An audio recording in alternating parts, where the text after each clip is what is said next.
Yung mga kabusing, Trilla in Manila, 12 days to go na lang, bakbaka na. Isa nga pong matinding hamon para sa ating pambato ang makalaban ang dating nakalaban sa halimaw ng Japan, Aran Dipain. Sa tingin nyo mga kabusing, magiging isipait lang ba ito sa ating undefeated na pambato o maging mahirap na laban? Kilalanin po natin ang ating hinahangad na balang araw ay mapabigyan ng pagkakataon na makalaban ng isang nagari-harian sa Super Bantam na Uya Inoue. Tubong Metro Manila, Carl James Kaligayan Martin o tinatawag na Wonder Boy. Sa edad na 26 years old, ay napanatili pa rin ito ang pagiging unbeaten sa ring record na 26 wins and 20 knockout. Bagamat napakaganda ang record sa ating bida sa bidyong ito, ay marami pa rin hindi naniniwala sa kanyang kakayahan dahil sa tingin ng iba ay pipitsugin lamang ang mga nakalaban nitong si Martin. Well mga kabusing, masasabi natin na wala pa, pero paano naman malalaman kung hindi susubukan? Sa darating na October 29 ay makakalaban nga po nitong ating pambato, ang Thai fighter na si Aran Dipain, na mayroon nga po itong ring record na 21 wins, 4 losses at 18 knockout. Huling laban nito ay nanalo ito via technical knockout kontra sa baguhang Chino na si Ching Ching Su. Maliban nga po kay Naoya Inoue na kanyang nakalaban, ay may isa pa itong hapon na nakalaban na isa ring world rated. At ito nga po si Toshiki Shimumachi, kung saan sa kanilang laban ay natalo nga po ito via unanimous decision. Bagamat mayroong 4 na talo itong si Aran Dipain, si Naoya Inoue lamang ang bukod tanging boksingero na nagbigay nito ng talo na galing sa knockout. Kaya masasabi natin na matibay itong makakalaban ni Martin na Thai fighter, na kung saan sa laban naman ito kay Naoya Inoue ay hindi nga po ito basta-basta bumagsak kahit natamaan na ito ng mga solidong suntok kay Naoya Inoue. Pero dahil sa bilis at magandang footwork nitong si Naoya Inoue ay dito nga po nahirapan itong Thai fighter. Samahan pa ng paulit-ulit na natatamaan sa mga solidong suntok ni Naoya Inoue, dahilan para bumigay rin ang kanyang katawan. Pero umabot pa ito ng round 8 bago tuluyang nakuha ni Naoya Inoue ang panalo.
Sa nakita nga po natin sa laban ng Thai fighter, ay hindi lamang ito dumayo sa Japan para magpabugbog kay Naoya Inoue, sapagkat nakipagsabayan rin ito sa halimaw ng Japan na Uya Inoue. Pero sadyang napakataas ng antas at husay sa kaalaman ni Naoya Inoue sa ganitong sports, dahilan para umuwi itong talunan. Samantala naman itong si Martin, sino nga ba ang masasabi nating pinakamatibay at delikado ng kanyang nakalaban na ang bukod tanging boksingerong nagbigay nito ng knockdown ay ito lamang si Ronnie Baldonado. Naglaban nga po itong 2 taong 2022 kung saan bumagsak itong si Martin sa round 2. Pero matapos nga po itong bumagsak, ay madali lamang ito naka-adjust sa laban. At dahil sakto ito sa training at kondisyon, ay ito nga po ang kanyang pangunahing sandata sa laban. Sapagkat itong si Ronnie Baldonado sa pagsapit ng late rounds, ay dito nga po ito naubusan ng hangin. Naging survival mode na lang. Pero di natin maikakaila na delikado si Martin sa kanilang laban. Kung nasa saktong kondisyon pa lang itong si Baldonado sa kanilang laban, ay paniguradong hindi ganun ang kalalabasan. Pero ganun pa man, nakuha pa rin ni Martin ang panalo via technical knockout sa loob ng round 11.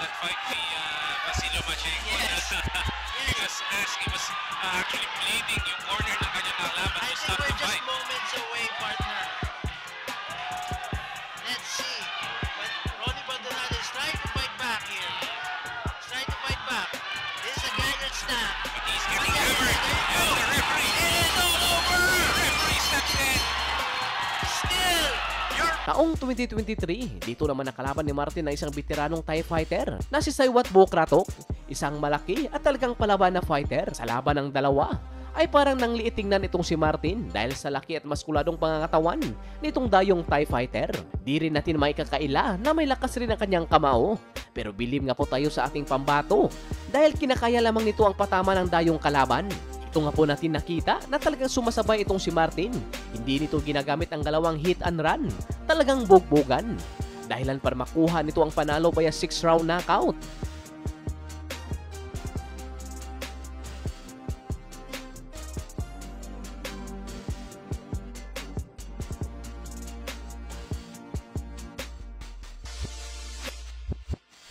Spike.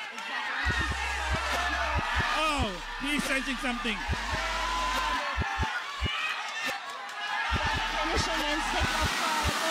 Matapos ang labang ito ay sa Amerika na nagtraining itong si Martin kasama ang iba nating mga Pinoy boxer. Dito nga po ay napalaban itong si Martin sa unang pagkakataon sa Mexico kontra Anthony Jimenez Salas, isang Mexican.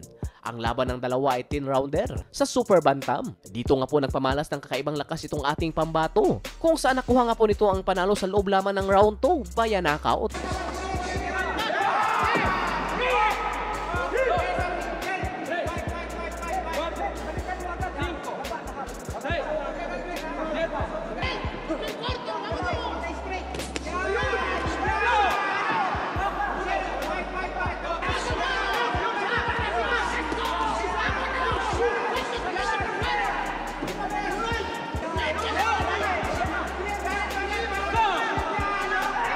Nakalipas lamang ang 4 na buwan, ay muli nga pong napalaban si Martin sa Mexico, kung saan isa pa ring Mexican ang nakalaban nito, isang veterano na si Ruben Tostado Garcia, na mayroon nga po itong ring record na 27 wins and 14 losses, kung saan nakuha naman ni Martin ang panalo via 5th round knockout. Ahí lo tiene contra las cuerdas, va hacia adelante, extraordinario, ¡uy! Lo tiene ahí justo. Después se quita cuando Martin va hacia adelante, tremenda. Abraza, Martin quiere responder. Ahí está Martin, responde, va hacia adelante. Lo saca de balance, responde el buen Martin, va a buscar la definición. Termina azotando en la lona. Vamos a ver, señoras y señores, si Jamay puede seguir de... Sa sunod na laban ni Martin ay isa ng matibay at palaban ng Mexican ang kanyang hinarap. At ito nga po si Francisco Pedrosa Portillo. Ngayong taon nga po naglaban itong dalawa at ito rin ang US debut ni Martin matapos ang ilang buwan na pagsasanay sa US. Kung saan sa kanilang laban ay dito nga po nabigyan ng matinding laban itong si Martin. Isang matibay at palaban ng Mexican ang kanyang nagsagupa sa ibabaw ng ring. Bagamat hindi man ito nagawang manakaut itong kalaban ng Mexican, pero nagawa naman itong pabagsakin itong si Francisco Pedrosa Portillo sa loob ng round 6. Kaya hito po't ating panoorin ang kunting highlights sa kanilang laban.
Sa makikita nga po natin ay talagang nag-improve na ang kalawan nitong si Martin.